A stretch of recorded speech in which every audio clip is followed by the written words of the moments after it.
Información judicial tiene que ver con el intento de asesinato a la vicepresidenta y con las asesoras, una en especial, de Gerardo Milman, que llevó su teléfono para borrarlo a las oficinas de Patricia Bullrich. Yo, para mí, verso total, no tengo la menor idea de lo que hablan. Ivana Bocsiewicz, la ex asesora de Gerardo Milman, que se presentó espontáneamente el viernes y que dijo: quiero ampliar mi declaración y voy a contarles que mi celular fue borrado íntegramente por un perito especializado que trabajó 4 horas en las oficinas de Patricia Bullrich. Esta mujer es Ivana Bocsiewicz, una de las asesoras de Milman, que efectivamente fue vista por un testigo asesor del diputado Marcos Clery en el bar Casa Blanca. Al diputado Marcos Clery le dice el testigo X: Marcos, ayer cuando salí de tu oficina fui con mi cuñado a comer a Casablanca. Al lado mío estaba Milman con 2 pibas y graciosamente decía: cuando la maten, yo estoy camino a la costa. Y se mataban de risa. Es un bar que queda enfrente del anexo de la Cámara de Diputados.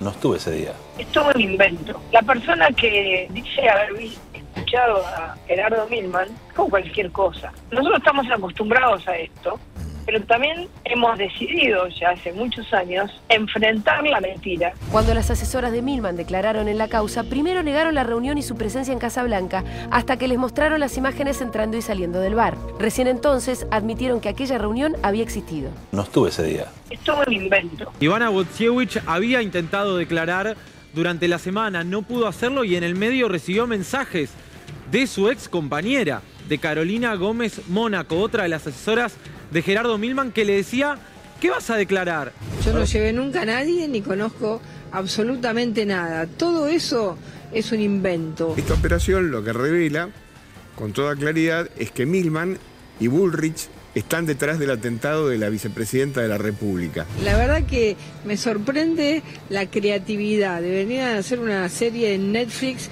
de tantos inventos que hacen. ¿Qué tal? ¿Cómo andan? Bienvenidas, bienvenidos a Desiguales. Aquí estamos en vivo por la televisión pública. Iba a arrancar con otra cosa, pero hablando de creatividad y series de Netflix, ¿te acordás? Lo de los piolines, para tratar de explicar cómo alguien podía efectivamente asesinar a Nisman en un cuarto. Porque había visto una serie ese fin de semana. Exactamente. La que era ex ministra de Seguridad. Porque había visto una serie, etcétera, etcétera. Bueno, lo que acabamos de comentarles en este informe de apertura de Desiguales tiene que ver con una novedad que vuelve a poner en el centro de la escena política de la Argentina el intento de asesinato a la vicepresidenta de la Nación. Quiero insistir con algo, Luli, con 2 cosas en particular. Primero, la importancia que siempre se le dio al tema de los teléfonos. Tanto lo que pasaba con el teléfono de Milman como las 2 asesoras, como el Chabán Montiel. Néstor también tiene información hoy sobre eso. Desde el comienzo se pidió que se reservaran esos teléfonos para saber qué información sobre esta causa podía efectivamente tener y se desestimó por completo, a tal punto que se dio mucho tiempo para que pase esto, por ejemplo. Para que efectivamente ocurra lo que estamos atestiguando. Y el otro elemento, insistimos, estamos en un país en el que de tanto en tanto aparece alguna información que nos recuerda que se intentó asesinar a la vicepresidenta de la Nación, sea el partido que fuere. Además es Cristina Fernández de Kirchner con su relevancia política, pero quiero decir, vamos nuestra vida como si eso no hubiera ocurrido y de tanto en tanto como que frenamos, lo recordamos. Y lo que aquí se pide es una buena investigación, es decir, una investigación a la altura de las circunstancias, no una sentencia previa respecto de lo que efectivamente pudo haber pasado, que lo tiene que dirimir la justicia, no la sede mediática. Spoiler alert, me puede corregir Néstor, pero tiempo que corre, verdad que huye. Ya estamos a muchos meses de ese intento de asesinato y de hecho, cuando los abogados de la vicepresidenta dijeron: che, jueza, agarre estos teléfonos celulares. Esta gente dijo que no estuvo en un bar, que finalmente estuvo. ¿Por qué no puede abrirlos? ¿Por qué no puede ver qué hay ahí? No, la intimidad ante todo. Y en ese periodo de preservar la intimidad es cuando esta mujer dice: me llevaron a la oficina de Patricia Bullrich, borraron todo, luego la echaron de su trabajo y ahora pasa lo que pasa. Pero tuiteó la vicepresidenta hoy bien temprano. De hecho, lo hizo citando un tuit de un diputado brasilero que se hacía eco de lo que estaba ocurriendo y publicando el diario en tapa página 12. Y esto decía Cristina. En Argentina, está entrecomillado, la presidenta del mayor partido de la oposición, pro y precandidata a la presidencia, Patricia Bullrich, es sospechosa de estar involucrada en una operación para borrar datos del celular de una testigo clave en el caso del intento de asesinato a Cristina Kirchner. Cita otra textual más, la testigo, asistente de un diputado en el momento del crimen, dijo que la oficina a la que la llevaron era de Bullrich y allí un experto le borró el celular. La extrema derecha en América Latina utiliza la violencia como método en todos los países, vergonzoso. Esto dijo un diputado brasileño a quien la vicepresidenta cita. Eso es lo que explica Cristina y después dice, resulta muy impresionante no solo la naturalización de la violencia política sobre mi persona, sino también el encubrimiento del intento de asesinato ocurrido el 1 de septiembre. Bueno, también emitió opinión el presidente de la Nación, Alberto Fernández, que estaba en la provincia de La Rioja, y esto dijo. Realmente estoy impresionado con lo que se conoció, porque que realmente en el despacho de una dirigente como presidenta del PRO, si no me equivoco, es Patricia Bullrich, se cite a una persona para pedirle el teléfono y borrar todo su contenido por temor a que ese contenido pueda verse en la justicia, me parece algo vergonzoso. Vergonzoso, con todas las letras. Algo definitivamente, en términos institucionales, imperdonable. Y la verdad es que no soy yo quien tiene que hablar mucho de eso. La que tiene que explicar eso se llama Patricia Bullrich y Milman, que son las que indujeron a esa empleada a hacer lo que hizo. En minuto, Néstor da más detalles y nos muestra los mensajes intimidatorios que recibió esta ex asesora de Milman y que luego se acercó a Comodoro Pi a contar esta parte de la historia. Pero recordemos algo, el diputado Gerardo Milman nunca fue llamado ni siquiera como testigo en esta causa. La justicia nunca quiso escucharlo, no necesitó escucharlo directamente. Eso es lo que demuestra que nunca haya sido citado a Comodoro Pi. Y hoy Patricia Bullrich se defendió, más allá de lo que veíamos recién en imágenes, con un tuit que vamos a compartir, y es: ya no saben qué inventar frente al total y absoluto fracaso de su patético gobierno. Conmigo el 10 de diciembre el kirchnerismo se acaba, y cita lo que acabamos de escuchar del presidente Alberto Fernández. Yo lo que no entiendo es, si está tan tranquila y si realmente no tiene nada que ver, ¿por qué no puede responder a la altura de las circunstancias? ¿Por qué no puede decir que realmente no tiene ningún tipo de injerencia, cuando, recordemos, es de las pocas dirigentes políticas que ni siquiera repudió el intento de asesinato? Sí, efectivamente. También hizo alguna declaración que compartimos en el informe. Esta es una información de impacto, de alto impacto. Ahora, estamos muy mal acostumbrados y acostumbradas a que el impacto nos lleve. Y quizá si nos gobierna el impacto, entonces la emocionalidad, nuestro primer reflejo respecto de cómo pensamos la política en la Argentina, nos priva de ver otras cosas. Más allá de cómo pensemos a la política o cuál es nuestra subjetividad política en este momento, sí me parece importante detenernos en que esta información o estos hechos son lo suficientemente importantes como para que ocurran cosas en la investigación que no ocurren ni han ocurrido. E insisto, no es un dato menor, intentaron asesinar a la vicepresidenta de la Nación. Eso es lo que tendría que ocurrir. ¿Para qué? Bueno, para que nadie tenga ninguna duda en la Argentina de que no hay ningún espacio político que ha estado de alguna manera directo o indirectamente vinculado a estos temas. Ningún espacio, ningún dirigente o ninguna dirigente. Eso es lo que nos tenemos que quedar tranquilos, porque si no estamos en una democracia que, además de fallar en términos de si cura, si come o si educa, también está fallando en otros aspectos muy, pero muy gravosos. Esto es lo que se reclama, que el Poder Judicial y en esta investigación esté a la altura de la circunstancia. De ninguna manera, insisto, en sede mediática se puede resolver las responsabilidades últimas de este caso. Hablando de democracia, ayer ustedes lo saben muy bien, hubo elecciones en Jujuy, en La Rioja y en Misiones. Viene hoy nuestro compañero de los domingos, Mario Weinfeld, bueno, a hablar un poco de lo que dejó este domingo de elecciones. El que viene, 5 provincias, sí. Eligen gobernador y cargos también provinciales.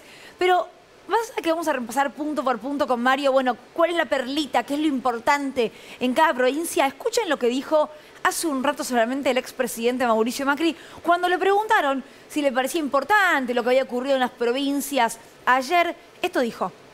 ¿Cómo lee las elecciones de ayer, Mauricio, en las 3 provincias que tuvieron? No son representativas, ¿no? Hay provincias que están manejadas hace muchos años por sistemas feudales que no representan, pero ya va a llegar la época de la libertad también para ellos. Mauricio, ¿el caso de su candidato en la ciudad? Ya les va a llegar la libertad. ¿Pero de qué habla? Hay gente encadenada, hay gente adentro de jaulas, no entiendo. Cuando habla incluso de una provincia gobernada por su alianza, digo, Jujuy está gobernada por Juntos por el Cambio, si no me equivoco, hace 8 años. En la ciudad de Buenos Aires gobierna hace 16. El PRO, ni siquiera Juntos por el Cambio. ¿Qué es un feudo entonces también? Digo, Mauricio Macri siempre hablando con un desprecio sobre lo que le parece, no sé, no propio en un punto que a mí no me deja asombrar. Sí, y también preguntarnos si esto sale de un laboratorio, ¿no? Si hay algo muy premeditado respecto del impacto que puede tener o si efectivamente hay una sensación de que se puede decir eventualmente cualquier cosa. Bueno, está con nosotros también en el living de Desiguales Martín Coan, escritor, docente. Tuvo el discurso de apertura de la Feria del Libro. Muy interesante las cosas que allí planteó, muy disruptivo en algún punto. Y vamos a conversar con él de una enorme cantidad de cosas. Yo tengo un temita muy especial que tiene que ver con las nuevas tecnologías, el modo en que leemos y decimos respecto de la política. Es decir, cómo impactaron las nuevas tecnologías en algo que él, en el discurso de la Feria del Libro, bueno, fue bastante crítico sobre los tiempos que tenemos para dedicarnos a algunas cosas y la profundidad que le damos. Pensé que querías hablar de River Boca. Entiendo que Martín está con ganas de eso, pero en un ratito... Y Mario también. Ya hace señas, bárbaro, y Fiorentino también. Esto va a ser hermoso. Bueno, en instantes hablamos con Martín, pero un resumen de lo que se viene. Hay cosas que no se derraman. Por ejemplo, la riqueza. Pues los ricos nunca se sacian.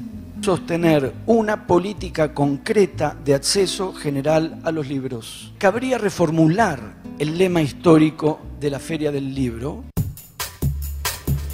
De eso y más, hablamos con más. Martín Coan en minutos. Ahora estamos con Nico, estamos con Flor, estamos con Néstor. No podemos no arrancar, Néstor, con la noticia que tiene que ver con la declaración de esta ex asesora de Milman.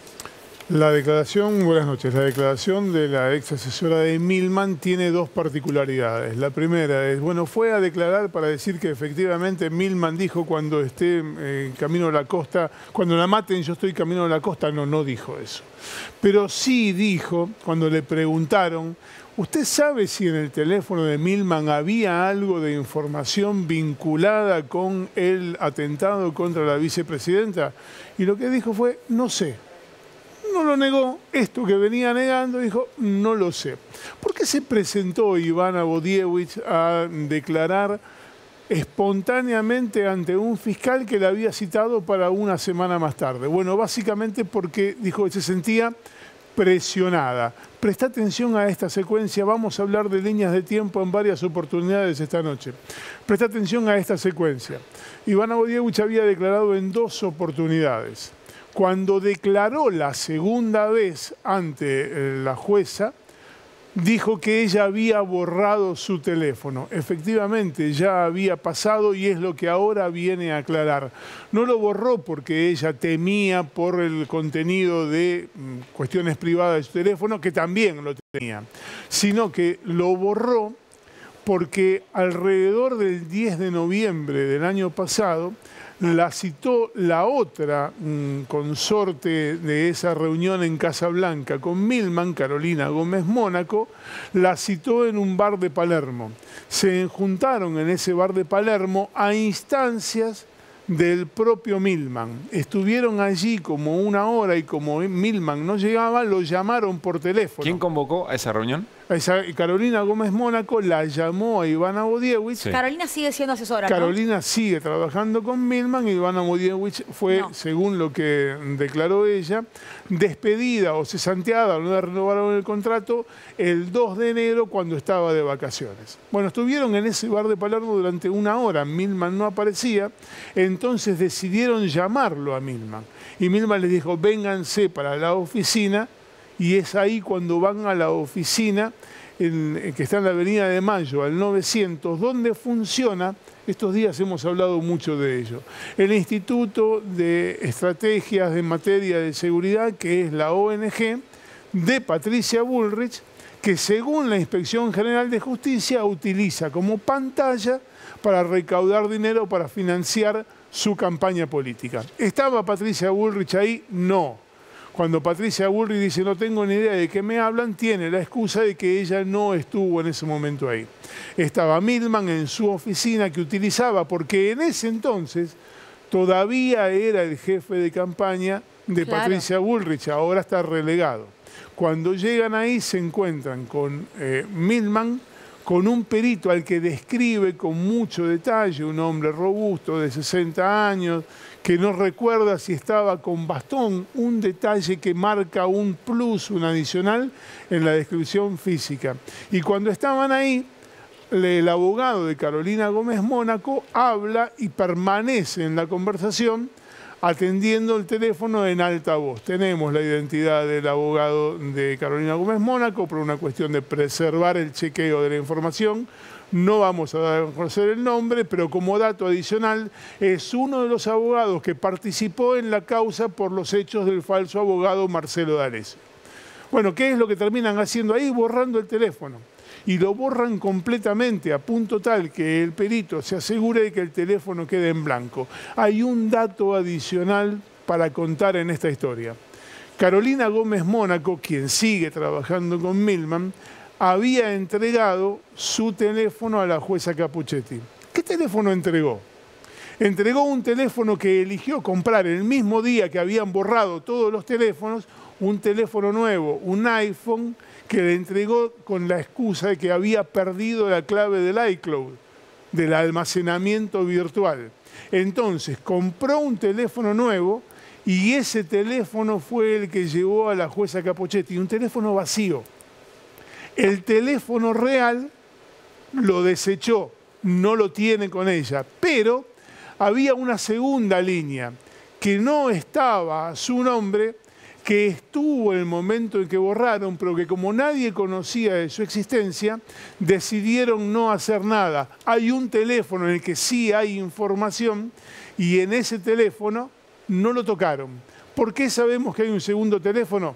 Porque es el que utilizaba Carolina Gómez Mónaco para comunicarse con Ivana Bodiewicz para decirle lo que vas a ver en estas capturas de pantallas que fueron presentadas ante la Fiscalía el viernes pasado. Mira, las ponemos a pleno, ahí están. Ese teléfono es el que tenía agendado Ivana Bodiewicz como Cotton Street. Cotton Street es el teléfono mellizo, muleto, no registrado a nombre de Carolina Gómez Mónaco. ¿Qué son las firmas al costado de la imagen? Esto es parte del expediente, esto es lo que presentó Ivana Bodiewicz. Lo que aparecen ahí son las firmas que certifican la veracidad de lo presentado y que son los que presentaron en el expediente. Dice, Ibe, ¿cómo estás? Si tenés un minuto, llamame, porfi, le dice Carolina Gómez Mónaco. Como no le responde, le dice, ¿estás enojada conmigo? La otra dice, gorda, no, estoy en WhatsApp web y no vi las llamadas, ando a 1000, la verdad, intentando vender combustible. Se había quedado sin trabajo, estaba vendiendo, estaba haciendo trabajos por fuera, presuntamente con la venta de combustible. ¿Por qué es importante? 1000 deudas le pone aparte, ¿no? Y la venta muy complicada. Claro, se había quedado sin trabajo. Claro. ¿Por qué es importante esto que estamos contando? ¿Por qué es importante la existencia de este teléfono? Porque en el momento en que se producen estos diálogos, Ivana Bodiewicz ya había pedido declarar nuevamente como testigo.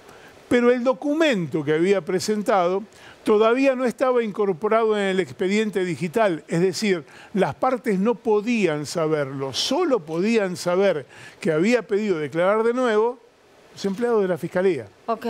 O sea, que alguien le avisó. Alguien le avisa a Carolina Gómez Mónaco, che, mirá que está ya pidiendo a declarar de nuevo. Tu ex compañera quiere declarar, digamos. Fíjate la próxima pantalla porque ahí queda consolidado esto que estamos contando. Perdón la hora, me mandó este audio Diego, el abogado. En ese audio es el que le cuentan que pidió declarar de nuevo. ¿Qué pasó? ¿Te presentaste posta o está flasheando Diego? Yo quiero que me devuelvan el maldito teléfono. Avísame si te presentás, que yo me presento con voz de una. Ah, una actriz directamente. Gómez Dice, Mónaco. gorda, llamame cuando puedas. Al día siguiente. Al día siguiente. Ivy, ¿por qué no me respondes? Ivy es Ivana Bodiewicz, Sí. a quien estaba llamando Carolina Gómez Mónaco. Y ahí vienen. Porfa, no me traiciones vos también. Yo siempre estuve con vos. No me dejes en banda. Cuando recibe esto es que decide, se siente intimidada y decide presentarse espontáneamente a ampliar esa declaración en la que cuenta todas estas cosas. Esto ocurrió el y cómo fue viernes. borrado. Esto ocurrió el viernes. Bien. Es interesante, insisto, todo el tema de los teléfonos, porque hay que leerlo en paralelo con todo lo que pasó con el teléfono de Sabac Montiel. Escribiste algo en Tiempo el fin de semana, Néstor. La increíble historia del derrotero del teléfono de Fernando Sabac Montiel. Tenemos una placa para explicarlo, a ver si podemos poner en la pantalla. Mira, ahí está. El atentado fue cometido el 1 de septiembre a las 20:50. El teléfono de Sabac Montiel fue secuestrado a las 0:23, casi 3 horas y media después de producido el atentado. ¿Dónde estuvo el teléfono durante todo ese tiempo? ¿Con Sabac Montiel? En manos de Sabac Montiel. Claro. Pero nadie se Sabac dio Montiel cuenta. dispuso de su teléfono. Pero ya estaba detenido él igual, ¿o no? No estaba detenido porque los policías declaran que cuando lo detienen no sabían que era el hombre que había intentado asesinar a Cristina. Pese a que los manifestantes que estaban en la puerta de la casa de Cristina le dijeron este hombre le disparó en la cabeza, los policías dicen que suponían que habían apartado del tumulto a un hombre que estaba siendo agredido. 3 horas y media después que Sabac Montiel estaba en un patrullero encerrado y con su teléfono, pudiendo hacer lo que quisiera con el teléfono, y tal vez lo haya hecho, le secuestran el teléfono. Dice el oficial de cibercrimen que secuestra el teléfono, que él respeta todos los protocolos, que el teléfono estaba apagado, que lo guarda en un sobre Faraday que evita que haya intromisiones de ondas magnéticas que lo puedan alterar, y que lo mandan al juzgado. Bueno, el testigo de procedimiento dice que eso es mentira. Dice que en el mismo lugar intentaron abrir el teléfono y no pudieron, y lo intentaron tantas veces hasta que la pantalla se puso en azul. Eso cuenta el lo testigo. bloquearon, digamos. Eso cuenta el testigo del procedimiento. Que a uno pueden agarrar en cualquier momento y decir, vení, exactamente, tenés que ver esta situación. Está identificado con nombre y apellido, ¿eh? Tiene nombre y apellido. Bueno, el teléfono finalmente Y está obligado a declarar verdad. Está obligado a decir la verdad, claro. Finalmente el teléfono llega al juzgado de Capuchetti. Cuando llega al juzgado de Capuchetti lo recibe un experto en informática, lo enciende. El teléfono efectivamente enciende, pero dice que tiene batería 0% y se apaga. ¿Qué hacen? Lo cargan. ¿Con qué? ¿Con un cargador? ¿Qué encontraron por ahí? El teléfono, el cargador del teléfono no lo usaron nunca. Buscan un cargador por ahí, alguno tiene un cargador, van y lo enchufan. Lo enchufan, lo abren e intentan extraer la información. Están 3 horas y no consiguen hacerlo. De madrugada esto. Entonces, vuelven a cerrar el teléfono. Dice el secretario del juzgado que lo guarda apagado en una caja fuerte, y en ese interín le avisan que la Policía de Seguridad Aeroportuaria tiene un sistema mejor para extraer la información. Entonces van a la caja fuerte y lo sacan. Y oh sorpresa, el teléfono que se guardó apagado en la caja fuerte, cuando lo van a buscar a la misma caja fuerte, estaba encendido. ¿Es un sketch de Capusotto o es la investigación por el intento de asesinato de la vicepresidenta? El teléfono va encendido a los laboratorios de Seiza de la Policía de Seguridad Aeroportuaria. Cuando lo reciben, con ese sistema más sofisticado, intentan extraer la información. Hacen 1, 2, 3, una serie de intentos, y termina allí por resetearse el teléfono. Lo único que faltó es que le pegaran unos cuantos martillazos. Bueno, yo insisto con esto, ¿no? Desde las irregularidades hasta las cosas que no se hicieron con información tan sensible, es lo que demuestra que quienes se encargaron de la investigación, vamos a pensar lo mejor posible, Néstor, si querés, no estaban en condiciones de hacerlo y lo hicieron de una manera espantosa, muy zigzagueante en términos de intención o de habilidad. Todos los que intervinieron en este proceso son todos expertos en informática. Bueno. A vos y a mí se nos puede pasar que queremos manipular un teléfono y nos mandamos una macana. Bueno, Eso respecto del teléfono de Sabac Montiel lo contó Néstor en Tiempo Argentino el último fin de semana. En paralelo, lo que supimos efectivamente también el fin de semana con el teléfono de esta asesora, dónde fue borrado, etcétera. Acá es donde se plantea que la investigación necesita, evidentemente, algo mucho más claro y más confiable. Si no, siempre quedará la duda. Pareciera que al menos en la justicia... ¡Ay! Otra vez se me fue el taco. Bárbaro, ¿eh? Perdón. Listo. Basta. Es excelente. Listo, chao, basta. Se dieron cuenta de quién es el único que no habló del partido, ¿no? Ya está. Es excelente. Yo no puedo seguir orando si me dicen eso. No sé cómo hacemos para cambiar de clima tan abruptamente, pero es excelente. ¿O no, Martín? ¿No? Bueno, era penal. A Herrera lo hubiese cobrado, ¿no? Sí, sin duda. Herrera lo hubiese cobrado. Sin duda. Gracias por venir, Martín. Gracias a ustedes. Tu teoría es que debería jugarse al vóley ahora. Y no al... Si no les parece bien el contacto físico en ese juego que antes se llamaba fútbol, hay uno muy bueno donde la red se pone al medio, no hay contacto físico, si les gusta eso ya existe. No lo trasladen a este juego se disputa con contacto. Es de roce. Sí. Está escuchando Mario Weinfeld, que en un ratito va a venir a charlar con nosotros y tiene otra hipótesis. Bueno, Martín, gracias por estar acá. Vos sabés que escuché con mucha atención una charla que tuviste con Reinaldo Sietecas en su programa de radio, en la previa al discurso de la feria del libro. Y vos ahí decías, bueno, cuando te invitan a un discurso de estas características, siempre está la expectativa de que seas fiel a lo que se espera. Y también aparece la expectativa de que seas totalmente disruptivo. Pero las dos son expectativas que están dentro del verosímil de un discurso de esta característica. Sí, ibas con esa preocupación, por decirlo de alguna manera. ¿Y cómo te fue? Digamos, había condicionamientos, uno podría decir. Y a la vez, cuando lo que se espera es que seas disruptivo, entonces, ¿qué haces? Es parte del condicionamiento. Digamos, es una paradoja, no tiene solución. Si sos disruptivo es lo que se esperaba, entonces no sos disruptivo. Y me parece que, digamos, por lo que opté fue por sustraerme tanto como se pueda de esa clase de elementos y decir... ¿Qué es lo que me parece que puede ser interesante plantear en la apertura de una feria del libro? Sí. Me ha tocado participar de la de Buenos Aires, me ha tocado participar de distintas ferias en distintos lugares, conozco esos ámbitos, me interesa, formo parte de esa circulación. ¿Qué es lo que me interesa plantear? Y me sustraje en lo posible de esas expectativas que eran, a ver, que denuncie alguna cosa, que no denuncie. Me pareció preferible decir, digamos, formular este punto, Feria del Libro. Un espacio de compraventa, claro, un espacio netamente mercantil, en el que al mismo tiempo transcurren y ocurren presentaciones de libros, mesas de debate, conferencias, o sea, es un espacio de circulación de discursos y de la palabra, no solamente literaria, los libros en general, pero también de la palabra literaria, cómo circula, cómo se escucha, cómo se lee. Y eso, por supuesto, por lo menos por supuesto para mí, es ante todo una discusión política. Política no es solamente, me parece, decir, claro, cómo salieron las elecciones. No solo político partidaria, digamos. Exactamente, y no solo político coyuntural, que además no es algo a lo que yo me dedique. La discusión sobre la relación que estamos entablando con las palabras, con su circulación, con su comprensión, con su sentido, con nuestros modos de discutir o de ponernos de acuerdo, eso que me parece que puede plantearse legítimamente en el ámbito de la Feria del Libro, donde es un ámbito donde además de comprar y venderse libros, se habla, se discute, se proponen lecturas, se cuestionan lecturas.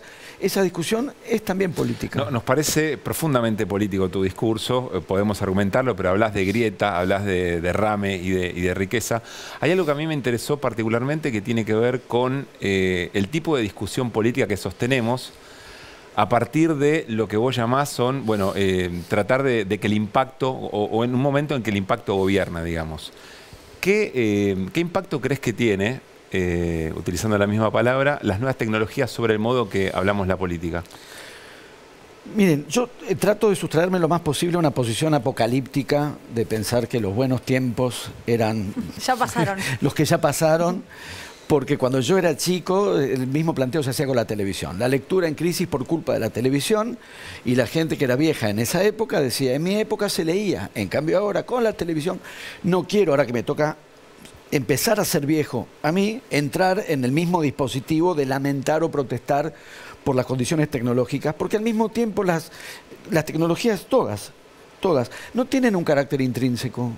No tiene mucho sentido ser receptivo, auspicioso o condenatorio a priori. Las tecnologías suponen un campo en disputa, un campo de disputa por sus usos. ¿Cómo las estamos usando? ¿Y cómo las podríamos usar? en vez de, digamos, condenar o apreciar como si las tecnologías tuviesen de por sí un carácter intrínseco, en realidad abren espacios de utilizaciones posibles. Y es eso lo que hay que discutir. Eso mismo está en disputa. Es que está eso mismo efectivamente en disputa. Te lo digo porque efectivamente alguien las deseó, alguien las diseñó y para un fin determinado y después, bueno, se abrió. Para mi gusto, demasiado rápidamente se cerró. Las disputas nunca se cierran, digamos, a lo sumo se agotan. Pero para mi gusto se estabilizó muy rápidamente cierta condición o ciertos caracteres propios de decir, por ejemplo, Twitter es una cloaca. Muy rápidamente, quiero decir, nos lleva tantos años en la escala temporal de la aparición y transcurso de las tecnologías. Twitter es flamante. Digo Twitter por poner una referencia. ¿Cómo es que ya se estabilizó que es una cloaca, que eso está hecho para la agresión, que eso está hecho para la violencia, que ahí no vale la pena contestar? ¿Cómo es que tan rápidamente ese espacio cobró una entidad aparentemente inmodificable y es eso y ahí ya no se puede hacer otra cosa? Recupero la premisa de los espacios de disputa. Las tecnologías son espacios en los que disputamos sus usos posibles. Entonces, en ese punto, en todo caso, tratándose de una feria del libro, que es una muy vieja tecnología, pero es una tecnología también. El libro es una tecnología, es un dispositivo tecnológico. Y la feria también. Y la feria despliega eso porque a la vez lo que llamamos libro es interesante también en el traspaso tecnológico. El ebook es una nueva tecnología que mantiene book. Como el correo electrónico es una nueva tecnología a la que le seguimos llamando correo y así siguiendo. O sea, digamos, claro que hay una ruptura vertiginosa en estos años y al mismo tiempo sobre esa ruptura, esas rupturas vertiginosas, vemos líneas de continuidad que nos permiten abrir esta cuestión. ¿Cómo estamos leyendo? ¿Cómo estamos decodificando? ¿Cómo estamos escuchando? ¿Cómo estamos discutiendo? Ahora, algo muy interesante que vos planteas en este discurso es que en la Feria del Libro inclusive se habla más de los escritores, no tanto de los lectores, cuando los escritores lo son, naturalmente, ¿no? Digo, antes de convertirse incluso en escritores. ¿Por qué era el foco puesto ahí y no en el que lee? Me parece que hay una tendencia, no es una cuestión de la Feria de Buenos Aires. En general, las ferias tienen como una disposición del desfile estelar de los autores. Cosa que para la alfombra roja, digamos. Sí, en el mejor de los casos. Pero, digamos, claro, para la vanidad autoral puede ser muy, muy halagador y es perfectamente legítimo. Cada uno encuentra en la vida las satisfacciones que le quedan a su alcance. Me interesaba de todas maneras plantear otra cosa, que es frente a esa condición de contemplación, la idea de que una feria es un espacio donde se posicionan los escritores para ser contemplados y escuchados y habilitar más bien la instancia del ida y vuelta, que es más propio de la literatura, con los lectores que también están ahí. Y no solo con los lectores, porque si no, digamos, se supondría que lo que está de por medio es una antinomia lectores y escritores, lo cual es absurdo y no conduciría a nada, sino lo que vos, Luli, decías, los escritores se supone que somos lectores también. Entonces no es una cuestión de unos u otros, es que cada escritor también revise el lector que es y a la hora de ocupar un espacio en una escena y tomar la palabra, la tomás en tanto que qué. Si el autor la toma ante todo en tanto que autor, ¿de qué va a hablar? De sí mismo. Claro. ¿Y de qué libros va a hablar? De los suyos. Si en cambio da prioridad a su propia condición de lector, no es una cuestión de desalojar autores, yo también escribo libros. No se trata de desalojar a unos y hacer entrar a otros. O sí, cuando un escritor entra en escena, si se asume ante todo como el lector que es, va a hablar de los libros de los otros. ¿Esa que me da cuando decimos de la política, están en su mundo, no se dan cuenta de lo que le pasa a la gente? Bueno, en un punto hay una cosa, ¿no? Como de, bueno, otro nivel, ¿no? Estar en otro lugar. Sí, es que me parece que la única manera de restablecer ese registro del otro es darle espacio a su palabra. Dar espacio a la palabra del otro. No suponerla, deducirla, o tomarla para hablar en nombre de... La gente. La gente. Y cuando salgo a la calle, la gente me dice, ¿a qué calle? ¿Qué gente? Claro. En lugar de asumirse vocero y hablar en nombre de, o de deducir o inferir, hay una tendencia también muy de épocas de suponer al otro, menos suposición, menos autoasignación de representatividad, ceder la palabra y escuchar. ¿Qué consecuencia tiene eso? Si se sigue dando de la manera en que vos lo planteás, ¿qué consecuencia tiene para nuestra vida social? Me parece que es otra dinámica de la circulación de la palabra que no necesariamente va a llevar, y yo no pretendo que lleve, porque muchas veces cuando uno dice diálogo, dar lugar a la palabra del otro, se puede suponer que uno está pensando consensos, acuerdos, armonía, entendimientos. Todos pensando lo mismo.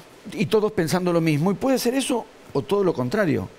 Para entablar una discusión, incluso una muy fuerte, para polemizar, incluso drásticamente, para rebatir enérgicamente la postura del otro, tiene que estar la palabra del otro.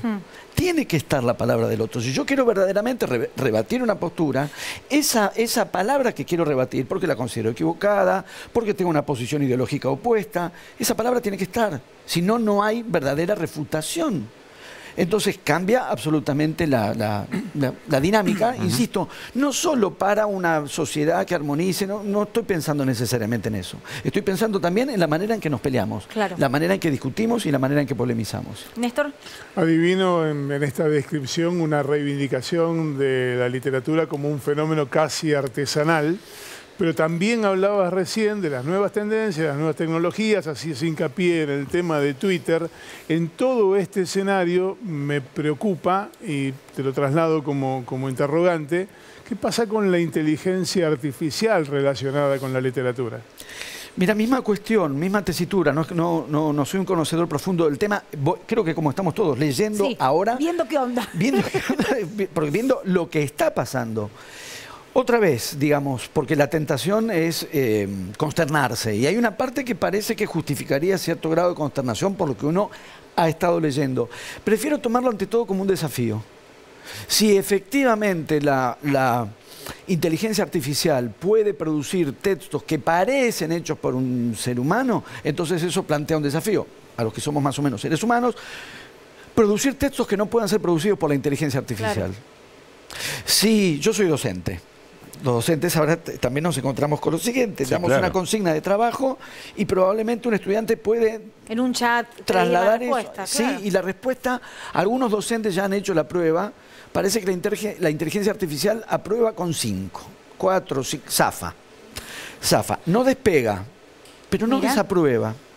Entonces, más que, sí, como dije, en parte uno se preocupa, sí, y al mismo tiempo un desafío. Elaboremos consignas que no puedan ser respondidas por una inteligencia artificial.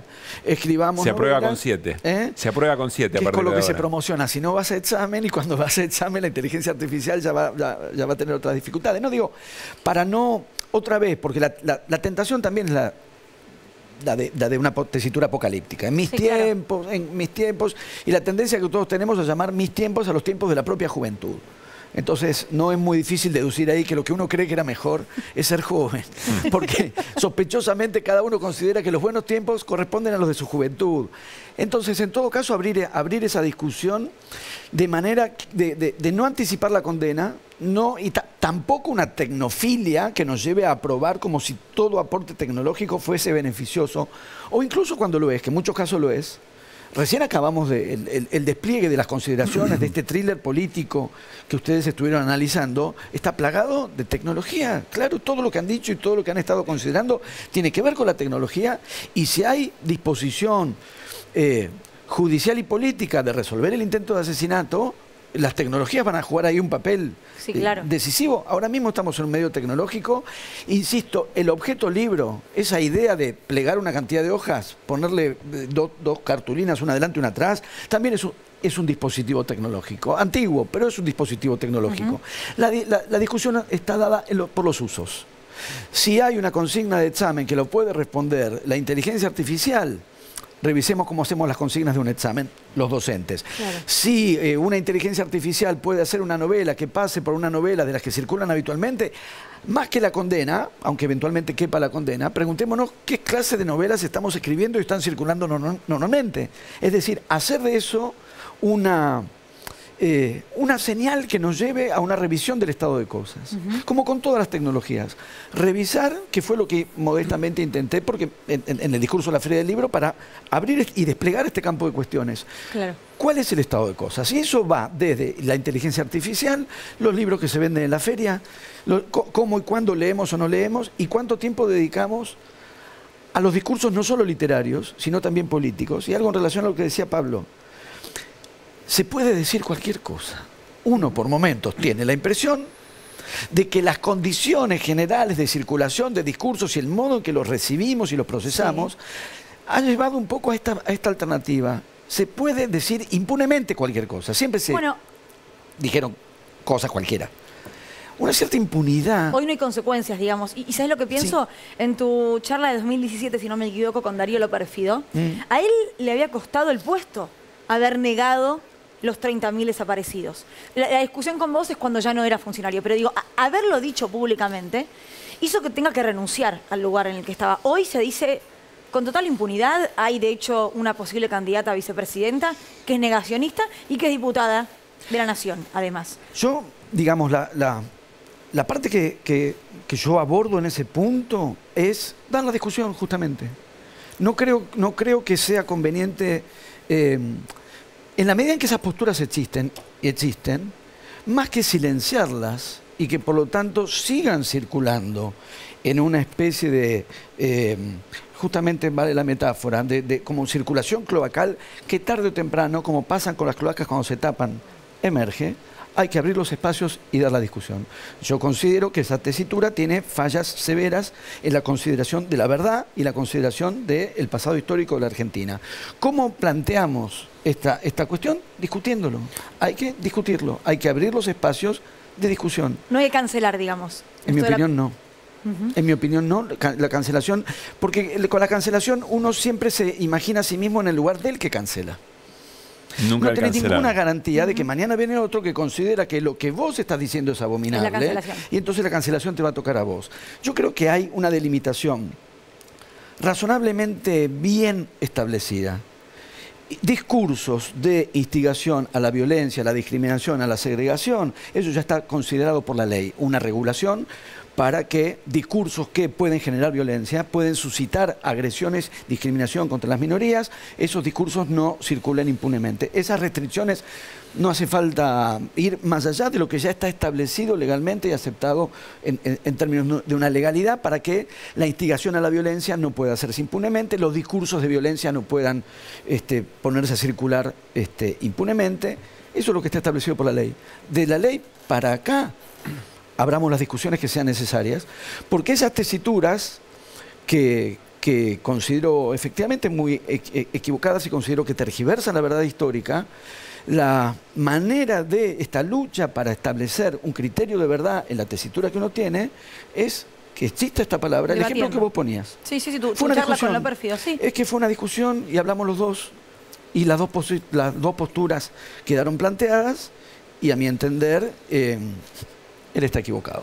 Nico. Ahora, Martín, ¿cuál es el límite de esa discusión pública? Vos hace poco lo charlamos en otro contexto respecto a algo que se evidencia, que hay personas que contrarrestan los argumentos de otros sin exponer los argumentos e incluso a veces sin conocer los argumentos del otro. Lo charlamos hace algunos días. Digo, ¿cuál es el límite del debate? Digo, no quiero llevarlo al sumo, que es tipo cómo se debate con un terraplanista. Pero hay terraplanistas en otros temas, digamos. ¿Cuál es el límite? ¿Hasta dónde puede llevar la discusión? La paciencia de cada uno, la impaciencia y en todo caso revisar las condiciones del debate. Entonces sí, porque si una determinada posición tiene un determinado desarrollo, extractar, en el discurso de la feria lo planteaba, pero también me lo proponía. Un discurso que resistiera tanto como es posible. Claro que tenía las de perder, porque no hay manera de evitarlo cuando alguien está decidido a hacerlo. Un discurso que no se pueda reducir a 3 frases sueltas. Hoy vi en las redes alguien que lo lograste igual, Martín, porque... Ojalá. Te digo por qué. Porque en Twitter no me encontré con fragmentitos tuyos de 10 segundos. Pasa algo... Había videos un poco más largos o directamente un link. Pasa algo curioso, Martín, que mira, te voy a dar un ejemplo, que pasa hoy mucho con algo que por ahí no es tu terreno, que es el económico, pero es, no hay economista de la rama que vos quieras que no te diga que dolarizar sin dólares es imposible, que eso lleva a una fractura económica y a una catástrofe social. Sin embargo, hay una persona que viene sosteniendo lo contrario y que en las encuestas cada vez mide más. Sí. Ahí, efectivamente, hay algo con las frases de impacto, que vengo pensando en relación a la frase de impacto, que es, hay frases y frases. Quiero decir, todo el poder a los soviets es una frase de impacto, pero porque es una gran consigna política que condensa en pocas palabras un desarrollo y una carga política enorme. Existe esta posibilidad de que algunas formulaciones reducidas condensen una carga de sentido político muy grande. En otros casos es pura simplificación. En otros, después hay que ver cuándo y cómo, qué y qué. Cuando un discurso que tiene un desarrollo y que tiene una articulación se desarticula en frases desmembradas, sistemáticamente desmembradas, entonces no funciona ni siquiera la refutación. Ni siquiera la refutación. Ese es un problema. Ese es un problema de todo orden, fundamentalmente hoy por hoy político. Hay algo que es fácil de comprobar en los medios digitales, porque uno ahí ve cómo se abre un espacio. Las cartas de lectores ya existían y siguen existiendo en la versión en papel. Estoy pensando en la versión digital sin condenar a priori ningún formato tecnológico. Es fácil verlo. La mayor parte de los comentarios, bienvenidos los comentarios, qué mejor para esta tesitura que estoy diciendo, que abrir el diálogo y que los lectores puedan dirigirse a quien escribió en el diario. Yo escribo una columna semanal de hace años en el diario Perfil y muchas veces entré al espacio de los comentarios a responder a quienes habían comentado. Efectivamente el diálogo es mutuo, digamos, porque si es diálogo para que el otro me hable y no es diálogo para que hable yo, entonces no es diálogo. Diálogo es, hablan ustedes, me parece fantástico, también voy a hablar yo, vamos a entrar en diálogo. No lo digo ahora por mi caso, sino en términos generales es bastante fácil verificar. En los comentarios de cada 10 hay por lo menos, no sé, 8, 9, a veces 10, que están comentando el título. Y solamente el título. Ahí empecé a pensar en la cuestión de la frase de impacto. La frase de impacto que tradicionalmente en el periodismo se utilizaba como anzuelo para enganchar al lector. Claro, como que yo mañana escriba una columna y diga Javier Milei tenía razón. Y es un juego de palabras que yo uso para enganchar y en la nota digo otra cosa. Pero si vos solo ves eso, te decís, ¿por qué Nicolás Fiorentino dice que Javier Milei tiene razón? Y en este punto tomemos ese anzuelo que vos tiraste, tiramos del hilo y vemos qué pescaste exactamente. Ya no se engancha a un lector, se engancha a un comentador. La persona que reacciona al título de impacto, según parece indicar los comentarios de los medios, no reacciona diciendo, uy, mirá este título, vamos a leer la nota. Lee el título y entra a escribir, no a leer. Enganchás a alguien que quiere escribir, no a alguien que quiere leer. Alguien que va a escribir, en el espacio de los comentarios, sobre una nota que no leyó. Lectores de títulos existieron siempre. A menudo, yo soy uno. Miro, título, me interesa, no me interesa, claro. No me interesa, o me interesa hasta por ahí. Hay notas que lee el título y sigue, notas que uno lee el título y las lee enteras. Ya existía, no es una invención de las nuevas tecnologías, la lectura en diagonal ya existía, el pispeo ya existía. Yo entiendo a alguien que ve el título y pasa de largo. Y Lo que me llama la atención es alguien a quien la nota no le interesa como lector, pero le interesa para escribir. Ahí sí quedó desconcertado. ¿No hay ahí una necesidad psicológica de ser escuchado? Independientemente de qué es lo que tenga para decir. Ahí lo mandamos con Alex a terapia. Pero ahí si no se paga no funciona. Es que tomemos ese caso. Me parece perfectamente legítimo. Me parece perfectamente legítimo que alguien quiera ser escuchado respondiendo a lo que alguien dijo. Respondiendo implica escuchar o leer lo que el otro dijo. Yo estoy dispuesto a escuchar. Yo, como autor de la columna, entraba que todos me decían, estás loco, eso no hay que leerlo. ¿Por qué no? ¿Por qué no? Vamos a escuchar, leer lo que alguien comenta de lo que uno dijo, escribió. Ahora, en ese intercambio conseguiste, ¿hubo alguna respuesta? Sí, a veces sí. A veces, vos sabés que a veces sí. Porque alguien que quería ser escuchado, pero el asunto, insisto, es un poco lo de la feria. Un poco no, centralmente lo de la feria. Yo me dedico a la literatura, que es una práctica a la que le quitas la lectura y no queda nada. Se basa todo lo que hacemos. Una novela, un poema, construís un personaje, sacás el lector y de todo eso se desvanece en la nada. Pero una columna en un diario y el espacio de debate que eso puede generar también se sostiene, es tan simple como que hay que leer aquello que vas a comentar, es de perogrullo. Entonces, siendo de perogrullo, pero tenemos problemas con perogrullo, porque hemos naturalizado, hemos perogrullizado la situación inversa. Que no, claro, los que entran a comentar ni leen. Ahí digo, bueno, entonces pensemos cómo estamos usando las nuevas tecnologías. Ni condenar ni ensalzar. Preguntarnos por el uso que estamos teniendo. Ese espacio que se abrió para que todos puedan ser escuchados, para que todos podamos ser escuchados o leídos, se está usando de manera tal que lo que desaparece, escuchado es diálogo. Entonces, la palabra a la que responde es, si quedás solo con el título de impacto, no estás contestando a nada. Claro. Martín, gracias por haber venido. Ojalá hayas disfrutado lo mismo que nosotros y que se repita. Yo la pasé muy bien. Saludos para Herrera. ¿Querés decir algo? Contacto no es penal. Si el contacto es penal, hubo penal a Villa. Y no hubo penal a Villa. Perfecto. Ahí está. Gracias. Tremendo. Bueno, vamos al corte. Ya viene Mario Weinfeld para contestar todo lo que acaba de decir Martín, pero también para comentar las elecciones ayer en 3 provincias de la República Argentina. Mario, lo que tuvieron que hacer para ganar. Y también volvemos con el resto de Desiguales, que hay mucho todavía hasta las 10:30. 10:30. Ya venimos.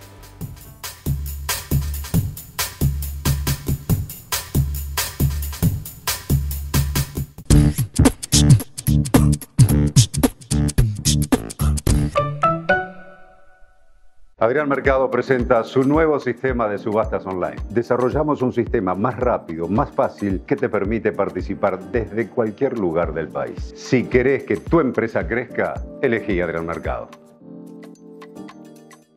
Festival de ofertas Carrefour. Hasta el miércoles, 6 cuotas sin interés en todas las heladeras, lavarropas, informática y sonido. 3 cuotas sin interés en todo electro. Además, abonando con tarjeta de crédito Carrefour, 6 cuotas sin interés en todos los Smart TVs, aires acondicionados y calefacción.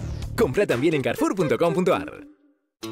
Listo, ya tienen telecentro internet 1000 mega con Wi-Fi Mesh para que la señal llegue perfecto a toda la casa.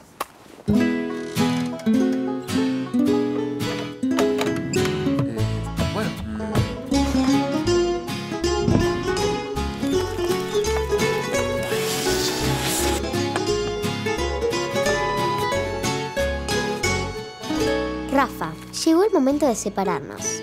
Fueron 6 años hermosos, hermanito. Igual, ya sabés dónde venir a ver pelis. Toda la internet que querés, donde más la necesitas. Internet 1000 megas más Wi-Fi Mesh, 3.299 pesos. Telecentro, conectando con vos. Santander, una tarjeta exclusiva para los que viajan. Para todos los que viajan.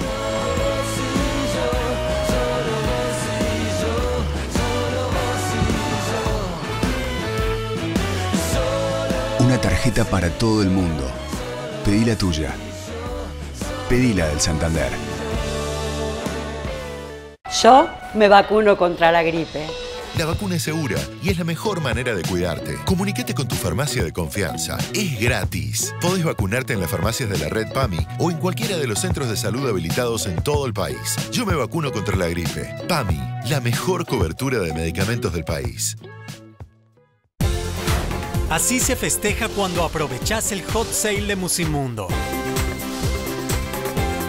Tu hot sale, tu Musimundo. Aprovecha hasta 50% off y muchas cuotas en sucursales y en musimundo.com. Musimundo, parte de tu mundo.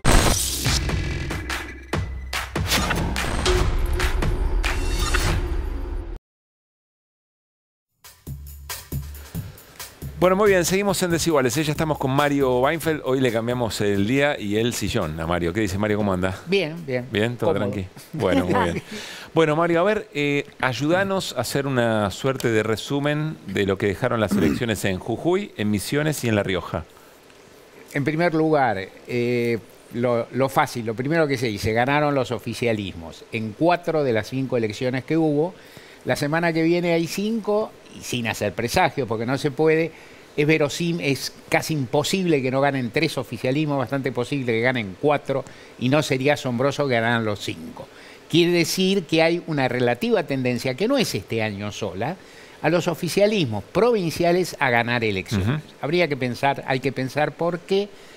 Y sobre las elecciones también propongo un par de cuestiones casi generales para irlas mirando. Uno, las provincias son distintas a la nación y son distintas entre sí.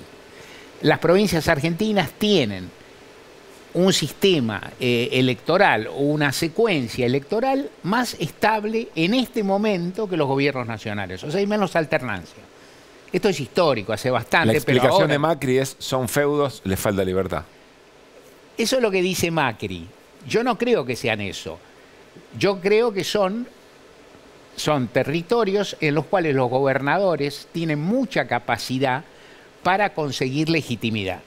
Por muchos factores. Algunos son, entre comillas, santos, que representan a sus poblaciones, que muchos que estamos en otros lugares no terminamos de entender, ni compartir, ni hay por qué, porque tienen recursos, porque fijan las fechas de las elecciones y porque tienen algunas ventajitas. Por ejemplo, fijar la fecha es una relativa ventaja. Es legal, pero es una ventaja. 2, Miriam Bregman manifestó ayer respecto de la buena elección que hizo el Frente de Izquierda de los Trabajadores en Jujuy, que ella confía en que en las elecciones nacionales le va a ir mejor. En la misma provincia, ¿y por qué?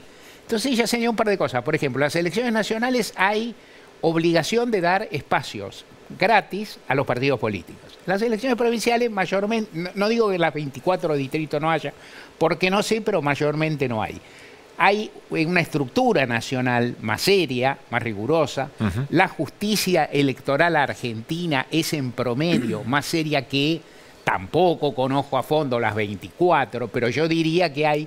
Y el peso de los poderes locales es grande. Mario, ahí tenés un antecedente inmediato. En las elecciones nacionales 2021, Alejandro Vilca, el candidato a gobernador de la izquierda, con esta paridad publicitaria, sacó el 25% de los votos. Ayer no llegó al 13%. Claro, correcto. Uno puede decir, por supuesto puede haber otros factores. Obviamente, pero ese es diferencial. 2021 con publicidad sacó ese porcentaje. Correcto. Y aparte el método que vos proponés es bueno. Y esto también propongo para como una sugerencia para que nosotros como periodistas o el público tome en cuenta.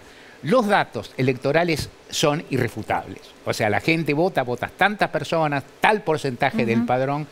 Y entonces la mejor forma de analizar elecciones provinciales es compararlas con los precedentes, con la historia política que tienen, que aparte es fácil de ver. Es decir, Morales ganó, como vos señalaste por ahí, ganó en 2015, ganó en 2019 y a su modo ganó en 2023 designando algún sucesor. Entonces hay términos de comparación, hay datos. Las encuestas, ¿qué son?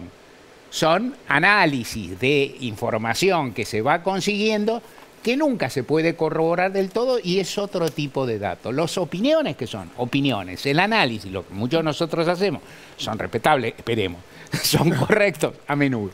Pero al resultado electoral no hay con qué darle. El resultado electoral es fuerte, es sólido. Entonces, y otro dato más general. Los gobernadores en general se parecen, los gobernadores en general tienen tareas distintas a las autoridades nacionales. Una parte de esas tareas es tener conflicto con las autoridades nacionales. Conflictos que se pueden llevar mejor, que se pueden llevar peor, que se pueden negociar, que son por plata, por recursos, por obra pública, pero que tienen que tensionar. Entonces ningún gobernador puede ser igual a un presidente en las políticas que desarrolla. Casi me atrevería a decir, casi como un Logan. Hoy lo dije por la radio y digo, bueno, por ahí se arma lío, pero a ver si se entiende. Néstor Kirchner, cuando era gobernador, no era igual a Néstor Kirchner como era presidente.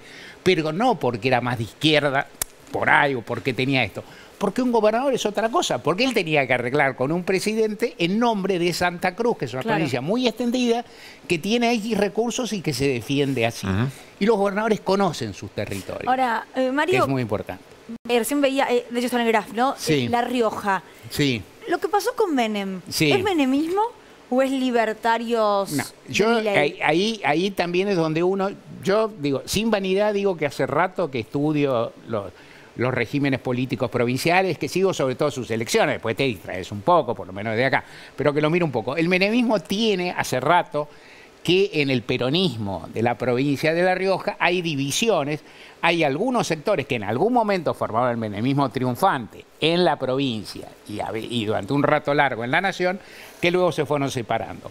Algunos sectores de la familia Menem, alguna vez Jorge Lloma abrió también, que es un kiosco, es decir, una línea distinta. No se puede, yo no me atrevo a decir eso porque no conozco la situación, pero lo que sí me parece que es interesante lo que ocurrió en La Rioja es que Milei apeló a una fuerza provincial e hizo una elección que no fue espantosa, pero que salió, no fue espantosa, porque anduvo entre 15, 20, 17, 18. No fue, por ciento, no es tan mala, pero que tampoco fue tan tonante, y a mí me da que pensar algo respecto de una posible flaqueza de Milei, subrayo, posible flaqueza en la elección nacional, que es, la elección nacional tienen que votar, pueden votar 35 millones y pico de argentinos, votarán 25, ponele 70, 80%, expandidos en todo el país. Vos tenés que tener X fiscales, X es mucho. Es que es mucho, son miles distribuidos en 24 distritos. ¿Por qué tenés que tener? Porque hay que corroborar. Mal dicho, si vos no tenés fiscales, no tenés derecho a ganar las elecciones. No estoy diciendo en términos legales, estoy diciendo en términos prácticos. Para sustentar una fuerza política tenés que contar con gente que te defienda los votos, dentro de las reglas de juego. Tenés que tener fiscales, tenés que tener gente que se mueva, tenés que tener esos recursos que tanto se desprecian, tanto que tenés que tener unos bondis, o más que bondis, remises, gente que vaya a buscar alguna. No todos los argentinos viven a 2 cuadras asfaltadas de las escuelas en las que votan. Y alguien por ahí tiene que darles una mano para llevarlo. Y también tiene que hablar con los... Y también hay unas tareas que se desarrollan en meses anteriores. O sea, vos tenés que tener una estructurita local para poder hacerlo. ¿Se podrá Milei consumar el milagro de hacerlo desde solo una figura nacional? No diré que no, pero digo que es una escuela. ¿Te llamó algo la atención? Ahí voy, Nico. ¿Te llamó algo la atención? Me voy a la provincia de Jujuy. ¿Te llamó la atención anoche cuando estaban Morales, Larreta, Lustó, celebrando la victoria de Morales? Y tenemos la posibilidad de compartir, si no me equivoco, el momento en el que Morales hace una referencia que llamó mucho la atención. A ver. Al jefe de gobierno de la Ciudad de Buenos Aires, Horacio Rodríguez Larreta, muchas gracias. Y candidato a presidente también, igual que yo. Agradecerle a Martín Lustó, que está acá presente también. Bueno, él te va a reemplazar. Si Dios quiere, estamos trabajando fuerte. Gracias, Martín. Bueno, él te va a reemplazar. Estamos trabajando fuerte. Gracias, Martín. Él te va a reemplazar. Cara de Larreta. La selección la ganó Morales. ¿Para qué vine?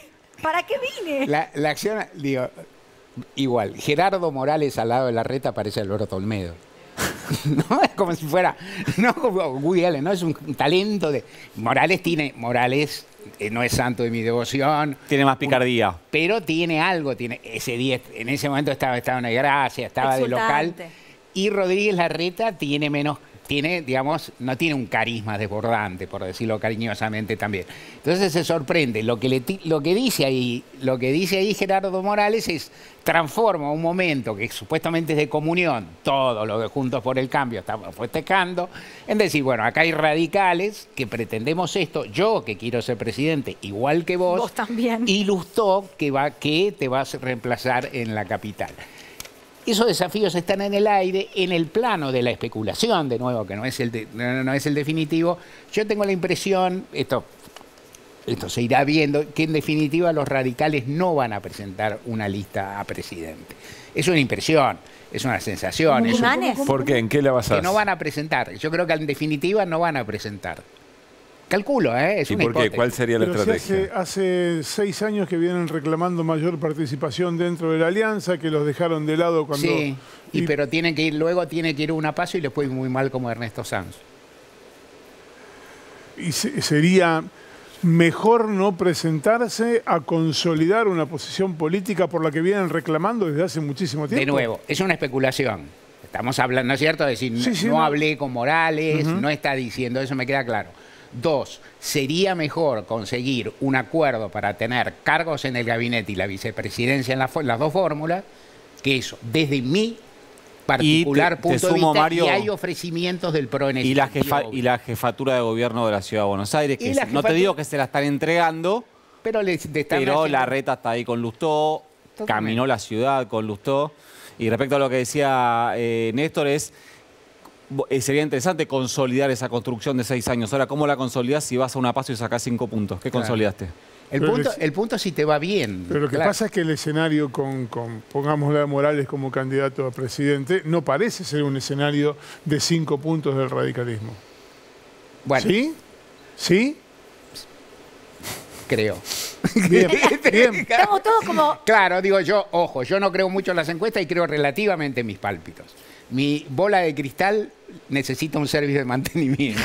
O sea, no estoy convencido. Yo creo que el radicalismo no sacaría a nivel nacional, frente a las figuras del PRO, que están tan instaladas y que representan tan claramente a los sectores de derecha, que son muy dominantes en la Argentina, la posibilidad de poder, el acuerdo con el establishment, la guita que te dan también para las elecciones y esas cosas que son importantes, a mí me parece que la situación se parecería... Estamos... Sí, de nuevo, debatiendo. Los votos que sacó Sanz son datos. Las cosas que yo estoy diciendo son opiniones, proyecciones que concuerdan con lo que piensan muchos dirigentes Juntos por el Cambio, vamos, de PRO. Sí. O sea, Larreta, en el fondo de su alma, piensa lo mismo que yo.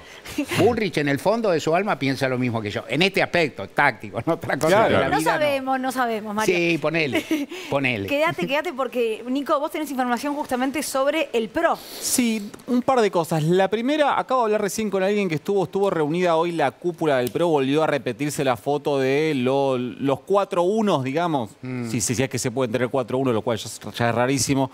Hablamos de Macri, hablamos de Rodríguez Larreta, hablamos de Patricia Bullrich y hablamos de María Eugenia Vidal. Volvieron a reunirse hoy en un local de Palermo, ahí en Uriarte al 1800. Volvieron a reunirse después de la reunión que habían tenido, recordemos, ese viernes en la casa de Jorge Triaca, esa foto de familia para tratar de mostrar unidad. No se desprende mucho de esta reunión, se discutieron algunas cosas. ¿Sabe de qué hablaron? ¿Se acuerdan que el otro día expliqué lo de la B? Sí. Lo de tratar de conseguir un candidato único. Bueno, ahí tiene una discusión que es tremenda. Y es que Larreta quiere una B en la Ciudad de Buenos Aires, un candidato único, es decir, que Patricia Bullrich y él lleven un mismo candidato, pero no quiere hacerlo en la provincia de Buenos Aires, porque él considera que su candidato en la provincia de Buenos Aires es más potente que el resto, que es Santilli, lo cual genera una paradoja, digamos, porque es una negociación que es win-win, pero los dos win-win son para él y son luz-luz para los demás, lo cual es una situación bastante confusa. Están lejísimo de llegar a un acuerdo en los temas que tiene que definir el PRO, pero muy lejos de poder definir eso, muy lejos de una definición respecto a en qué condiciones ingresa José Luis Espert. Y después lo que surge de todas las reuniones es enojo con Larreta. Enojo porque llamó a elecciones concurrentes. Enojo porque hace campaña con Martín Lustó. Enojo porque fue a sacarse la foto con Gerardo Morales. Enojo porque después de esta reunión en la que dijeron mostremos unidad, 5 minutos después salió una foto con todo el gabinete de la ciudad detrás de Fernán Quirós. Digo, donde vos toques en estas reuniones es enojo con Larreta, enojo con Larreta, enojo con Larreta, enojo con Larreta. En el medio de todo esto surge una encuesta que paradójicamente hicieron para Rodríguez Larreta, lo hizo la consultora Fixer, que midió. Vieron que yo vengo contando hace un par de semanas que en el Juntos por el Cambio, sobre todo el PRO, tiraron un freno de mano respecto a la línea discursiva que venían llevando. Esta idea de matarse entre ellos a cielo abierto y el discurso catastrófico en materia económica. Miramos lo que estén viendo, que es el famoso escenario de 3 tercios. Esto es lo que están viendo en la ciudad de Buenos Aires hoy. 32%, esto es a nivel nacional, digo en la ciudad de Buenos Aires porque lo mandó a hacer el gobierno de la ciudad de Buenos Aires. 32% de Juntos por el Cambio, 26% del Frente de Todos, 22% de la Libertad Avanza. Esta es una encuesta que se viene haciendo desde enero de 2022 consecutivamente todos los meses. Es decir, es una encuesta consolidada, no es tirar una cañita a pescar a ver qué sacaron. Vos ves ese escenario, decís Juntos por el Cambio, bueno, no está tan mal. Ahora, mirá lo que te digo yo respecto a la evolución y fíjate lo que pasó en el último mes. Ahí tenemos la segunda placa. Ahí ves cómo Juntos por el Cambio cae 6 puntos en un mes, entre marzo y abril. Esta es una medición que se hizo entre el 27 y el 30 de abril, fines de abril. ¿Qué pasó en el medio? Bueno, pasó la semana trágica del PRO.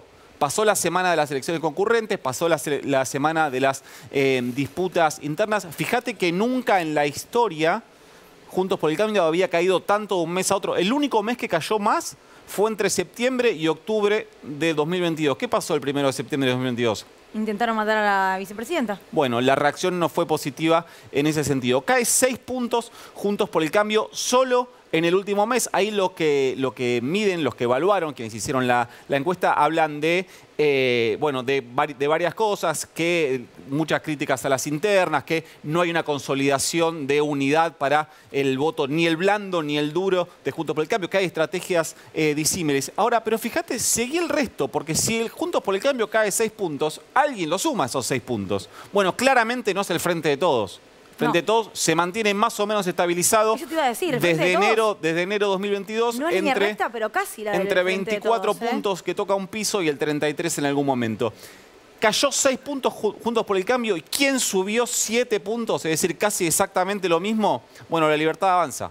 Javier Milei, solo en el último mes. Y solo alentando la dolarización. No es que cambió el discurso y ahora dijo, no, bueno, no es que vengo a destruir todo, vengo a destruir un poquito. No, con el mismo discurso capitalizó casi entero lo que al menos esta encuesta muestra la caída de Juntos por el Cambio. Mira, yendo en enero de 2022, Libertad Avanza 11%, Juntos por el Cambio 46%. Sí. Es decir, Juntos por el Cambio cae un montón y la Libertad Avanza duplica ¿en qué? En un año nada más. Sí, pero aparte, mira, vos tenés ahí, yo esto lo recuerdo perfecto porque lo vi en ese momento. Entre abril de 2022 y julio de 2022, Javier Milei en esos 3 meses dijo una cantidad de barbaridades, pifió por 60 millones de cosas y eso lo pagó caro, me acuerdo porque lo estudié en su momento. Pero claramente la curva, y acá que es muy importante a medir encuestas, es la tendencia. Lo que dice la encuesta es que esta tendencia a la caída de Juntos por el Cambio, por ahora, no tiro lora permanente, o sea, no tiro lora tendencia. Puede haber sido una caída circunstancial, pero que sí están atentos a lo que puede pasar y por estas situaciones es que está pasando lo que nosotros venimos contando. Cambio de discurso, ya no hablar de bomba, ya no hablar de catástrofe, hablar de esperanza, hablar de plan de desarrollo productivo, etc. ¿Qué ves, Mario, ahí? Yo con las encuestas soy muy cauto porque hay que ver cómo se hicieron, hay que ver a qué universos consultan y demás. Hay distintas, está bien. Digo, en términos generales, los consultores están señalando, y a la vez uno no tiene. Digo, yo soy agnóstico de las encuestas, por lo menos, a veces ateo, cuando falta tanto para las elecciones. Igual, uno no tiene muchas herramientas. O sea, y todos los protagonistas miran las encuestas y actúan en consecuencia. Con lo cual, los datos que surgen en las encuestas son reales, en un sentido, en que producen reacciones de los demás.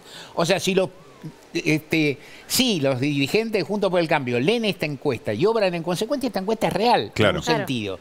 O sea, ¿por qué modifica no por el peso conducta? de la piedra, sino por la estela que genera. Eso es la base de la sociología clásica. Durkheim, uno de los creadores, las percepciones compartidas pesan como hechos. Son hechos, en el fondo. Entonces, a la vez, ¿qué me parece interesante en general saliendo, es decir, no desdeñando, por cierto, aparte por ahí es exacto, sino no desdeñando, hay un par de cosas para construir escenario que sí son interesantes. Primera cuestión, en la primera vuelta del año 2019, un dato duro, cercano, Juntos por el Cambio, el Frente de Todos sacaron números redondos y el 88% de los votos. Esta elección no tiene pinta de ocurrir eso. Yo apostaría, Higuita, a que eso no va a ocurrir, que sí van a ser menos. Acá, en estos números, redondeando, se está calculando que 58 y 22, si no me equivoco, son 80, un 80% se va entre 3 fuerzas. Esto se parece un poco más a lo que uno puede atisbar. Mi impresión, y de nuevo pasa a ser impresión, es que dado que las PASO en la Argentina funcionan como una suerte de primera vuelta en el cual parte del electorado subrayo siempre los atenuantes, suele recapacitar, y en general en las últimas elecciones se ha volcado más a la derecha que al Frente de Todos. Mi impresión es que Milei es más pasible de sufrir, si no sale primero o segundo, es más pasible de sufrir fugas entre las PASO y la primera vuelta que Juntos por el Cambio. Y que el Frente de Todos, en cierto sentido también, y esta segunda impresión se funda en datos, que son las elecciones de los años anteriores. Claro. Juntos siempre mejoró de las PASO a las generales, aún en la elección que le fue tan mal en 2019, con Macri. Entonces, ¿qué es lo que me parece a mí? Que hay 3 fuerzas que están puestas.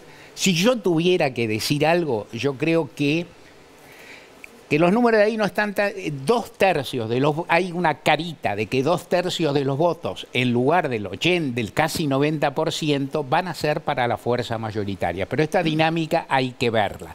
Y a mí me parece que algunas características de Milei pueden debilitarlo en general, pero todo esto es tendencial. Ahora, que en este momento los dirigentes Juntos por el Cambio vean que les va mal en los propios diarios de ellos.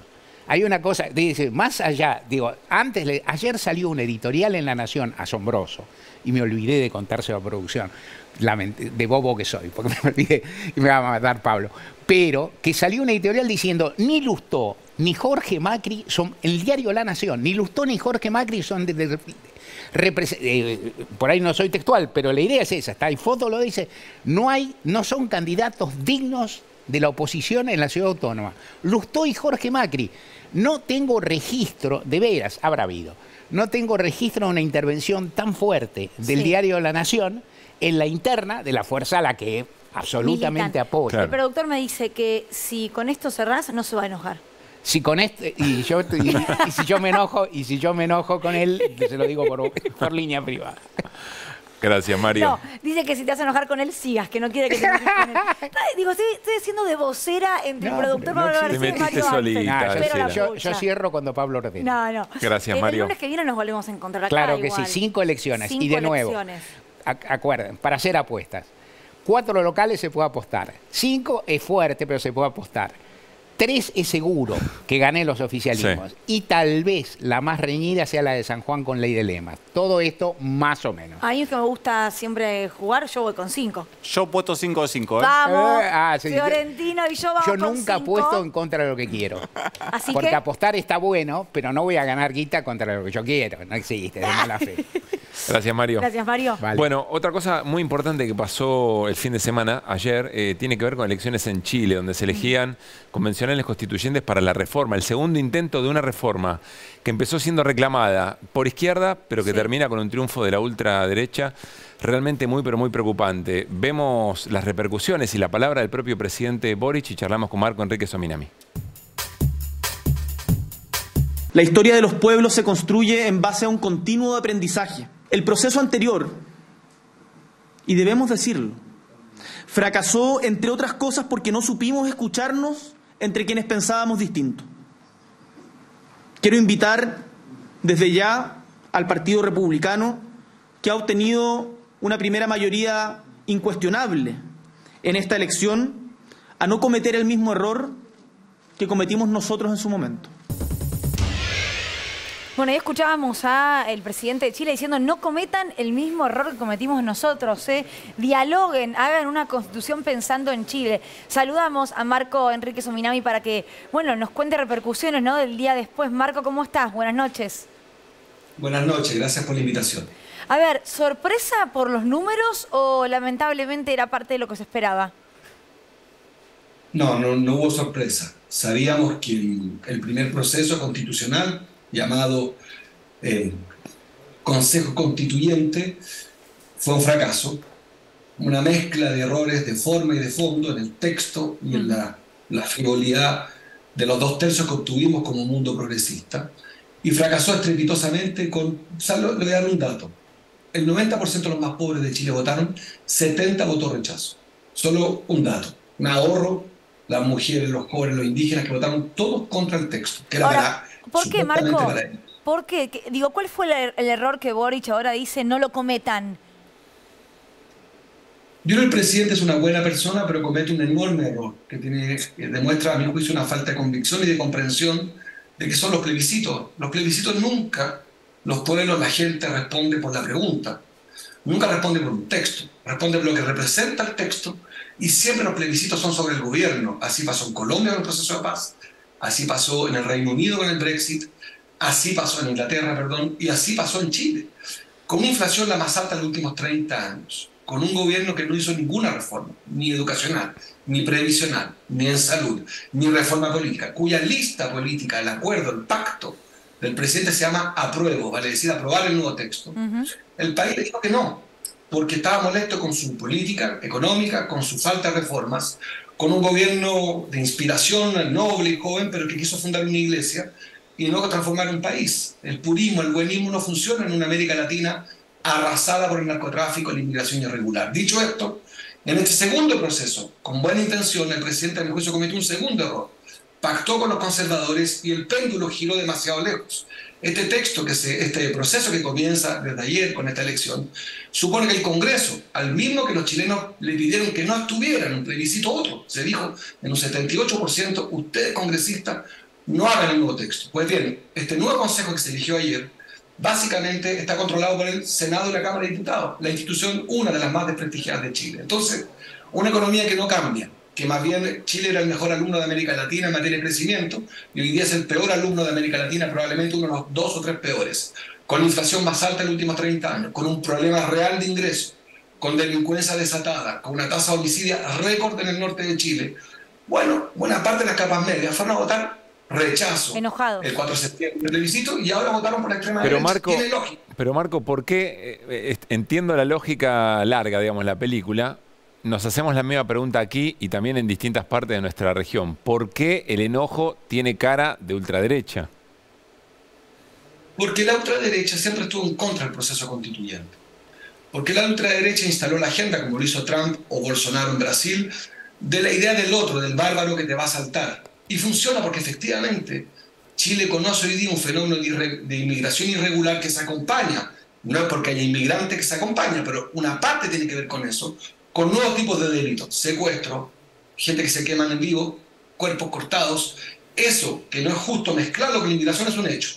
Son tipos de delitos nuevos, son bandas con crimen organizado que Chile no conocía, y eso le va dando la razón a la extrema derecha que pone eso en el centro, pero también con un proceso constituyente a la deriva, puesto que nadie lo defiende, el presidente no lo defiende, se puso de árbitro. Bueno, en un segundo intento medio patético, convengamos que es medio patético hacer 2 procesos constituyentes en 24 meses. Yo no sé si usted conoce muchos países del mundo que en 2 oportunidades se proponen 2 procesos constituyentes. Uno rechazado, solo dar otra cifra, 66% de las mujeres chilenas votaron rechazo al texto hecho por las mujeres. O sea, la paridad no tuvo ningún eco en Chile. Claro. Y ahora le estás diciendo, volvamos a hacerlo, pero sin paridad, sin pueblos indígenas, sin independientes, que lo controle el Congreso. Bueno, ahora, Marco, lo que está diciendo es, quitemos del análisis el proceso constituyente, porque lo que está pasando es otra cosa, y si encima, en esa lectura equivocada de lo que está pasando en Chile, metemos algo tan sensible como esta reforma constitucional, esto es lo que va a salir. Hay una nota muy interesante en el diario El País de España al presidente Petro, y él dice, las reformas que quisimos hacer, subestimamos la resistencia que iba a ocurrir, y Petro, sin embargo, profundiza, cambia el gobierno y profundiza, no busca un mayor consenso, profundiza por izquierda sus intentos con todas las diferencias de Colombia y de Chile. Evidentemente hay acá, ¿no?, un proceso que están atravesando los gobiernos progresistas de cómo, llegando en coalición, logran llevar adelante lo que prometieron, ¿o no? Hay una hipótesis muy antigua que dice que gobernar es decepcionar. Yo nadaría agua más profunda, si me permiten, y creo que el problema es que la extrema derecha es una insolencia sin rebeldía a la que hay que confrontar. En Chile nadie ha confrontado a la extrema derecha. El gobierno por el que voté, que me derrotó a mí, Gabriel Boric, al que apoyé, lo dije a él mismo en segunda ronda electoral cuando pidió mi voto, le dije, tienes que confrontar. Y el presidente, bien inspirado pero equivocado, un hombre no corrupto, un hombre decente, se equivoca. No confronta a la extrema derecha. La extrema derecha, su insolencia vacía. O sea, faltó conflicto. Mire, una idea que no tiene resistencia no es una idea en política. Una idea que no genera cambio, que no transforma, es una ocurrencia. Y un proyecto progresista en Chile, que es un país profundamente injusto, mucho más injusto que la Argentina. Somos más ricos que ustedes, más desiguales. Somos más ricos que ustedes y tenemos un problema serio de ingreso en Chile. Serio de desigualdad, no lo digo yo, lo dice el Banco Mundial, lo dice la OCDE, somos una economía muy desigual. Esta economía desigual produce mucha rabia, porque efectivamente en Chile hay plata, y mucha. Le voy a dar solamente una cifra. La familia más rica de Chile tiene acumulada más de 20.000 millones de dólares en un Producto Interno Bruto de 200.000. O sea, una familia tiene el 10% del PIB, del Producto Interno Bruto chileno. Una. La otra tiene 10.000, la otra tiene otros 9.000, 8.000. Son hiper ricos. ¿Y en qué se hicieron ricos? Cobre, salmón y madera.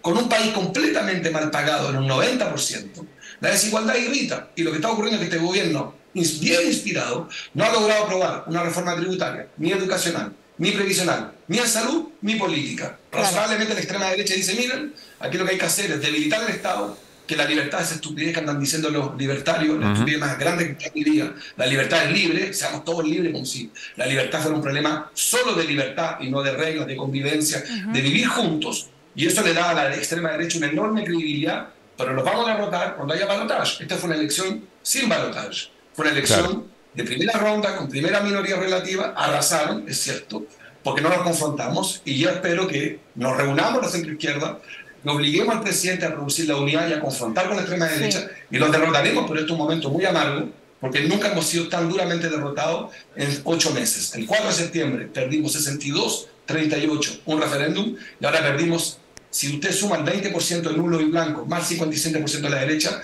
hoy día con facilidad un 77 y tantos % nos está diciendo que prefiere la constitución del dictador. Marco, gracias por tu tiempo y estamos muy atentos a lo que ocurre en Chile. Un abrazo. Un abrazo. Gracias. Nos vamos al corte. Al regresar, Flor nos cuenta o nos trae novedades desde lo económico importante. Después del corte. Ya venimos.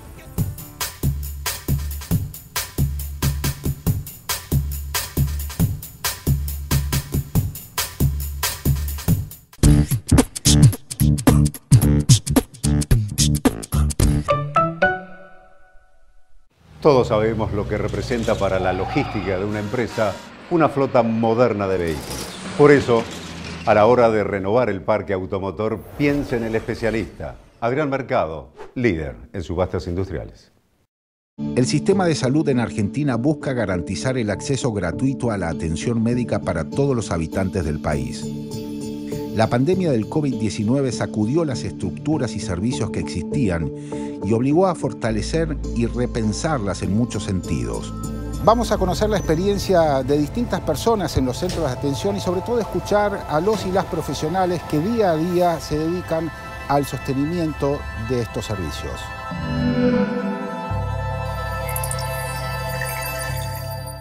Festival de ofertas Carrefour. Hasta el miércoles, 6 cuotas sin interés en todas las heladeras, lavarropas, informática y sonido. 3 cuotas sin interés en todo electro. Además, abonando con tarjeta de crédito Carrefour, 6 cuotas sin interés en todos los Smart TVs, aires acondicionados y calefacción. Compra también en carrefour.com.ar.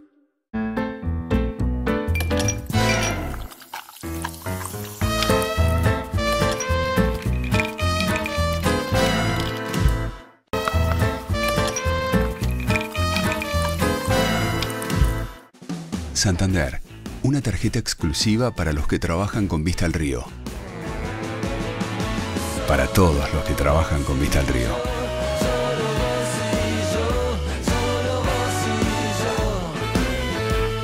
Una tarjeta para todo el mundo. Pedí la tuya. Pedila del Santander. En Carrefour, el ahorro es gigante. Hasta el martes, con Mi Carrefour, 70% de descuento en la segunda unidad en marcas de tabletas de chocolate, quesos crema y shampoo. Además, 50% de descuento en la segunda unidad en marcas de galletitas, yogures y sopas. Compra también en carrefour.com.ar.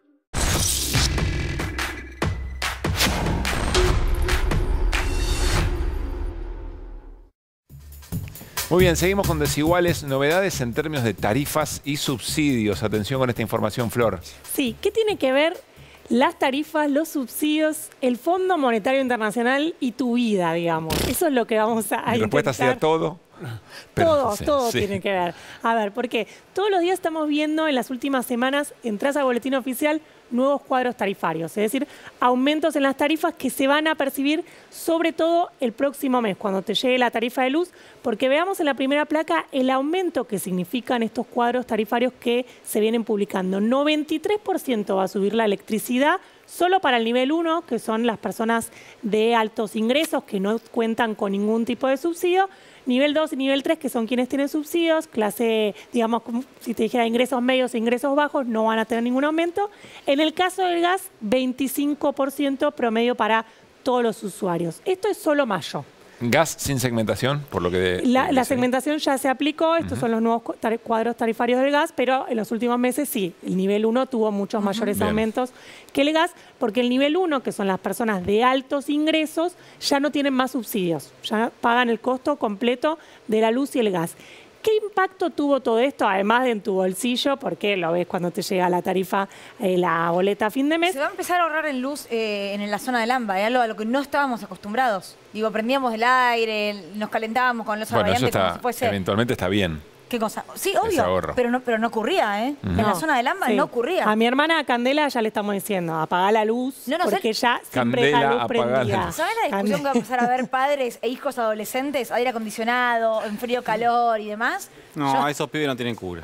No, vos ya estás listo, ¿no? Sos el que va vos atrás. Sí, acá García me dice, cerrar la heladera, ¿no? Sí, también heladera abierta, consumiendo. No. Bueno, fíjate, eso es en tu vida cotidiana. Pero fíjate a nivel macroeconómico, cómo esto ya se está notando en los datos agregados macroeconómicamente. Ya están bajando los subsidios energéticos, una baja del 25% en el primer cuatrimestre, y todo indicaría, si la tendencia sigue así, que vas a terminar el 2023 con una baja de los subsidios energéticos, que son uno de los principales gastos que tiene el Estado Nacional, algo que no pasaba desde el 2019, que no tenías esta tendencia. ¿Por qué esto entonces está relacionado con el Fondo Monetario? Porque ahí está Sergio Massa en plena negociación con el FMI para ver si adelanta los desembolsos, que lo podrían ayudar mucho, no solo a Massa, sino a la Argentina, si le adelanta los desembolsos en el FMI, algo que no es nada fácil y que el FMI te va a pedir un montón de condiciones. Una de esas condiciones es actualizar tarifas, y es eso lo que estamos viendo, en plena negociación, señales muy concretas de aumentos de tarifas. ¿El fondo puso alguna meta? Es decir, en términos nominales concretos, ¿cuánto quería que se aumenten las tarifas o que se bajen los subsidios? En general, en los reportes que hacen, ponen más a nivel agregado cuánto quieren que los subsidios representen en porcentaje del PBI. Y en el último informe, de hecho, decía el Fondo Monetario, este año va a ser complicado el tema de la recaudación impositiva por la sequía, ¿no? Se recauda menos en retenciones y todo, entonces vas a tener que achicar más los gastos para cumplir la meta de déficit. ¿Qué gasto apuntaba el FMI? Tarifas. O sea, poné ya en marcha la segmentación. Recordemos, la segmentación viene de hace rato, recién cuando Massa asumió en el Ministerio de Economía se empezó a poner en práctica muy de a poco, ahora termina de ponerse en práctica. Mañana Sergio Massa va a estar en el Hotel Alvear en un evento del AmCham. Vamos a ver si dice algo sobre el FMI. Y con lo último que quería cerrar era con ¿cuánto representa las tarifas en tu vida, sobre tu salario?